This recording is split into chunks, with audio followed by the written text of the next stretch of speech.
Hello students and welcome back to your channel Medical Success. CNET 2024 BSc nursing हमारी MCQ की series में आज nursing aptitude की एक क्लास हम लेने वाले हैं जिसमें हमारे 30 इंपॉर्टेंट MCQs होने वाले हैं. So move on to our questions. First question is what is the normal range for adult human blood pressure. यानी जो ह्यूमन अडल्ट का एक ब्लड प्रेशर होता है उसकी नॉर्मल रेंज क्या होगी. सो वैल्यूज़ तो सबको पता होती है. What is the normal value for blood pressure is 120/80 mmHg. But range क्या होती है. Range is 90/60 mmHg to 120/80 mmHg. This will be the range. Then move on to question number 2. What is the normal range for adult human body temperature? So human adult body temperature का normal range जो होता है वो क्या होता है. So the normal range for adult human body temperature will be 36 degree Celsius to 37 degree Celsius. Then move on to question number 3. What of the following is not a characteristic of type 2 diabetes. यानी type 2 diabetes का इनमें से कौन सा characteristic नहीं है. Insulin resistance, pancreatic beta cell destruction, obesity और sedentary lifestyle. So the answer will be option number B, pancreatic beta cell destruction. Then move on to question number 4. What is the primary function of kidney. Kidneys का primary function क्या होता है. तो kidneys का primary function होता है filtration of blood and waste elimination. Question number 4 का option हो जाएगा answer C. Then move on to question number 5th. The question is which vitamin is synthesised in the skin upon exposure to sunlight. Sunlight के exposure के दौरान जो हमारी skin है उस पर कौन सा विटामिन सिंथेसाइज होता है. Vitamin A, vitamin B12, vitamin C और vitamin D. So the correct answer is vitamin D. Then move on to question number 6. Which of the following is not a symptom of dehydration. Dehydration का इनमें से कौन सा symptom नहीं होगा. A dry mouth, B dark urine, C increase urination और D sunken eyes. So increase urination का तो मतलब ही नहीं होता बिकॉज डिहाइड्रेशन का मतलब ही है कि आपकी बॉडी के अंदर जो फ्लूइड है वो कम हो चुका है. तो यूरिनेशन तो आना बहुत है ही नहीं, ना के बराबर होगा. सो इंक्रीज यूरिनेशन यहाँ पे सीधा सीधा एलिमिनेट हो जाता है. एंड बिकॉज यहाँ पे था not a symptom, so increase urination will be the answer for this question. Then move on to question number 7. Which chamber of heart pumps oxygenated blood to the rest of the body. So ये question है कि आपका जो human heart है उसके अंदर 4 chamber होते हैं. उसमें से जो ऑक्सीजनेटेड ब्लड होता है उसको कौन सा चेम्बर पंप करता है आपकी बॉडी के लिए. So the answer will be left ventricle. So आपका लेफ्ट वेंट्रिकल जो होता है वो आपके ऑक्सीजनेटेड ब्लड को पंप करता है. Then question number 8 is what is the primary function of haemoglobin. So haemoglobin का प्राइमरी फंक्शन क्या होगा. Option A carry oxygen to tissue, blood clotting, regulating blood sugar level और फाइटिंग इन्फेक्शन. सो हीमोग्लोबिन का जो work होता है is carrying oxygen to the tissue. So question number 8 का answer हो जाएगा A carrying oxygen to the tissue. Then question number 9. Which of the following is not a symptom of pneumonia. Pneumonia का कौन सा symptom नहीं होगा. High blood sugar, rapid heart rate, persistent cough और chest pain.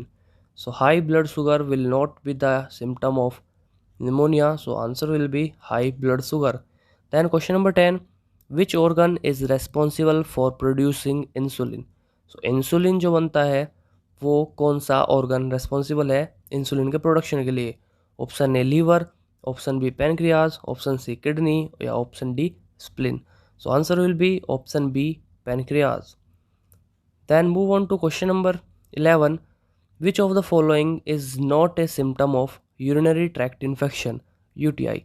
सो इनमें से कौन सा सिम्टम हमारा यूटीआई का नहीं होगा? फीवर, डिसयूरिया, हेमिचूरिया और hypertension. So hypertension will not be the symptom for UTI. So the answer will be hypertension. Then question number 12. What is the first step of nursing process? Nursing process होता है, उसके अंदर आपका first step क्या होगा? So first step is assessment. So the answer will be assessment. Then question number 13. Which is the primary function of platelets? Platelets का primary function कौन सा होगा? Oxygen transportation, blood clotting, immune response और hormone production.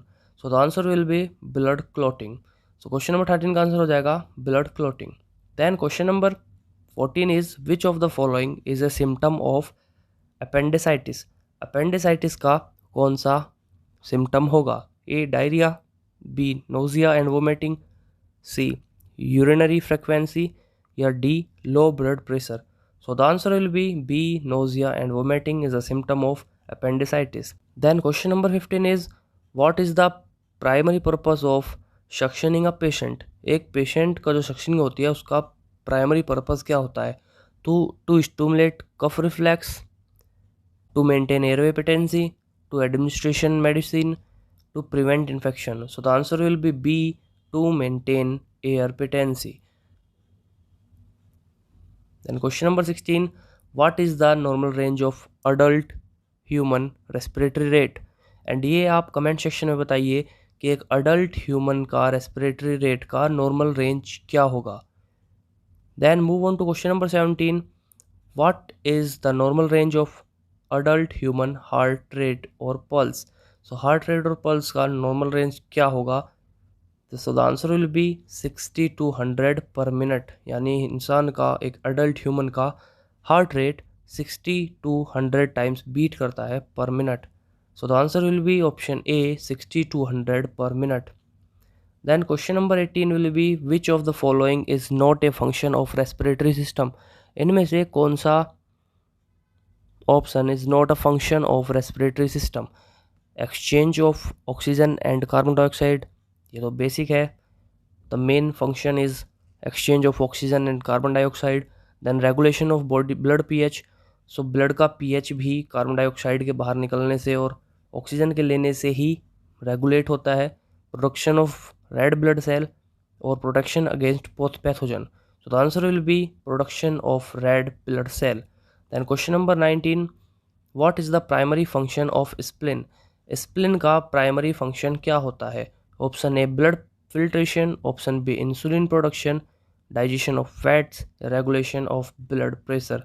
So the answer will be blood filtration is the primary function of spleen. Then question number 20 will be which of the following is a symptom of myocardial infarction or heart attack? So इनमें से कौन सा heart attack का symptom होगा? So the answer will be option C, crushing chest pain. So answer is crushing chest pain. Question number 21. What is the primary function of gastrointestinal system? Gastrointestinal system का primary function क्या होगा? So the answer will be absorption of nutrients. Question number 22 is what is the primary function of endocrine system? Endocrine system का primary function क्या होगा? Regulation of body temperature, regulation of blood pressure, production of and secretion of hormone या absorption of nutrients. So the answer will be production and secretion of hormones. Then question number 23. What is the primary function of lymphatic system? Lymphatic system का primary function होगा immune defense. Then question number 24. What is the primary function of cerebellum? Cerebellum का primary function क्या होगा? So cerebellum का primary function होगा control of voluntary movement and balance. It is a part of brain जहाँ से आपका voluntary movement and balance body का control होता है. Then question number 25. What is the primary function of liver? Liver का primary function क्या होगा? So the primary function of liver is detoxification and metabolism of substance. So the answer will be option D, detoxification and metabolism of substance. Question number 26 is what is the primary function of hypothalamus. Hypothalamus का primary function क्या होगा? So the answer will be regulation of body temperature and thirst. Then question number 27, which of the following is not a vital sign. इनमें से कौन सा vital sign नहीं होगा? Temperature, blood pressure, oxygen saturation या pain level. So the answer will be option D, pain level is not a vital sign. Then question number 28, what does the abbreviation BP stand for in nursing? Nursing के अंदर BP जो होता है वो किसका abbreviation है? So the answer will be blood pressure. Blood pressure का abbreviation है BP. Then question number 29 is what does the acronym ABC stand for in nursing. Nursing में ABC किसके लिए स्टैंड करते हैं? Airway breathing circulation, assessment breathing coordination, alertness breathing communication और activity blood pressure circulation. So the answer will be option A, airway breathing and circulation. Then question number 30 will be what is the purpose of hand hygiene in nursing practice. Nursing practice में hand hygiene का क्या purpose होता है? So answer से पहले हम आपसे कहना चाहेंगे अगर आपका कोई भी डाउट है सो आप हमें कमेंट में या हमारे इंस्टाग्राम हैंडल पे और हमारे टेलीग्राम हैंडल पे से पूछ सकते हैं। As soon as possible we will reply to you. And अगर आपको वीडियो अच्छी लगी, ऐसे ही सीरीज़ में और क्वेश्चंस चाहिए सो आप हमें कमेंट में बता सकते हैं कि आपको नेक्स्ट वीडियो किस सब्जेक्ट से रिलेटेड चाहिए। हम उसी के MCQ आपके लिए प्रोवाइड करवाएंगे। देन इसके आंसर के साथ मिलेंगे आपको एक नई वीडियो में। So the answer will be to prevent the spread of infection. So hand hygiene का जो पर्पस होता है नर्सिंग प्रैक्टिस में वो होता है कि आप ताकि इन्फेक्शन जो स्प्रेड होता है उसको रोका जा सके, इसलिए हैंड हाइजीन प्रैक्टिस को इतना ज़्यादा बढ़ावा दिया जाता है। सो मिलेंगे एक नई वीडियो में विद अ न्यू टॉपिक। तब तक के लिए देखते रहें आप बाकी वीडियोस को। चैनल पर ही हैं केमिस्ट्री की, बायोलॉजी की एंड इंग्लिश की MCQs ऑलरेडी डाल दिए गए हैं, आप उन्हें भी चेकआउट कर सकते हैं। देन मिलेंगे एक नई वीडियो में।